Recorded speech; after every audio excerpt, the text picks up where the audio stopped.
வணக்கம் மக்களே.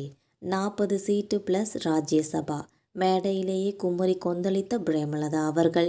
தேமுதிகவோட மெகா நிபந்தனையால் மிரண்டு போன இபிஎஸ் அவர்கள் மற்றும் ஸ்டாலின் அவர்கள்.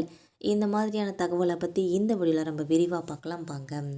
2026 தமிழக சட்டமன்ற தேர்தல் நெருங்கிக்கிட்டு இருக்க இந்த வேளையில் தேமுதிக பொதுச் செயலாளர் பிரேமலதா விஜயகாந்த் அவர்கள் கூட்டணி அமைக்கிறதுல பெரும் சவால்களை எதிர்கொண்டு இருக்கிறாங்கன்னே சொல்லலாம்.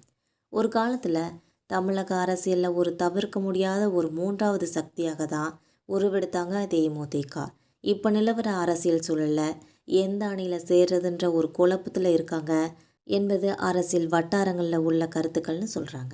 கடந்த சில தேர்தலில் அந்த கட்சி சந்தித்த பின்னடைவுகள் மற்றும் குறைந்து வர வாக்கு வங்கி இதெல்லாம் பெரிய கட்சிகளோட பேரம் பேசுவதில் ஒரு சிக்கலை ஏற்படுத்துதுன்னே சொல்லலாம்.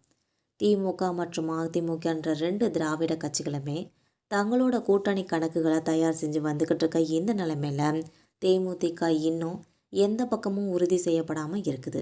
குறிப்பாக தேமுதிக தரப்பில் கேட்கப்படுற தொகுதிகளோட எண்ணிக்கை மற்றும் ஒரு ராஜ்யசபா இடங்கிற நிபந்தனைகள் நிறைய பெரிய கட்சிகளுக்கு தயக்கத்தை ஏற்படுத்தி இருக்கிறது. 2024 மக்களவைத் தேர்தலில் அதிமுகவுடன் கைகோர்த்தும் வெற்றி பெற முடியாமல் போனதும் தேமுதிகவோட பேரம் பேச சக்தியை குறைத்துள்ளதாக அரசியல் விமர்சகர்கள் கருதுகின்றனர். இது தவிர அதிமுக கிட்ட எதிர்பார்த்த ஒரு அங்கீகாரம் கிடைக்காதனால அதிருப்தியில் இருந்த பிரேமலதாவும் திமுக பக்கம் சிக்னல் கொடுத்துருக்காங்க.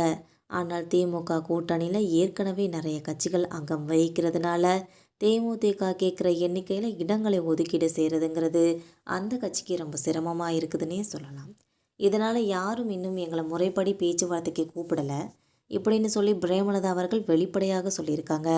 அந்த கட்சியோட தற்போதைய இக்கட்டான நிலையை பிரதிபலிக்குதுன்னே சொல்லலாம்.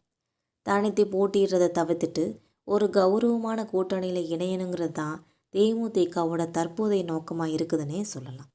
இருந்தாலும் பிரேமலதாவை துணை முதல்வராக்குவோன்னு சொல்லி கட்சி நிர்வாகிகள் கிட்ட பேச்சும் அதீத எதிர்பார்ப்பும் பெரிய கட்சிகளை எரிச்சலடைய செஞ்சுருக்குன்னே சொல்லலாம். தேர்தல் தேதி அறிவிக்கப்படுறதுக்கு ஒரு வலுவான கூட்டணியை உறுதி செய்யலைன்னா தேமுதிகவோட அரசியல் எதிர்காலம் ரொம்ப பெரிய ஒரு கேள்விக்குறியாக மாறுற ஒரு சூழலும் தற்போது உருவாகி உள்ளது என்பது குறிப்பிடத்தக்கது. மேலும் இந்த தகவல் தான் 40 சீட்டு பிளஸ் ராஜ்யசபா மேடையிலே குமரி கொந்தளித்த பிரேமலதா. தேமுதிகவோட மெகா நிபந்தனையால் மிரண்டு போன இபிஎஸ் மற்றும் ஸ்டாலின் அவர்கள். இந்த தகவல் உங்களுக்கும் பயனுள்ளதாக அமைஞ்சா மறக்காமல் நம்ம சேனலை சப்ஸ்கிரைப் பண்ணி பெல் ஐக்கனை கிளிக் பண்ணி வச்சுக்கோங்க.